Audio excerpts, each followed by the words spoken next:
暑假有什么活动呢？市长，今年台北市政府客委会有举办2019后生文学奖。那这句话客家话要怎么说呢？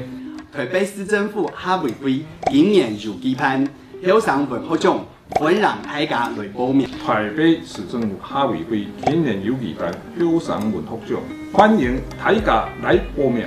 这个比赛有什么奖励呢？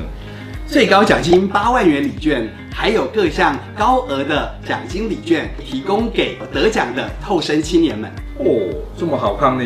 这个活动到什么时候？截止日期是9月30号哦。哦，那我赶快去报名。市长，这要40岁以上才能参加啦。哇，那我超过了。2019后生文学奖，等你来挑战。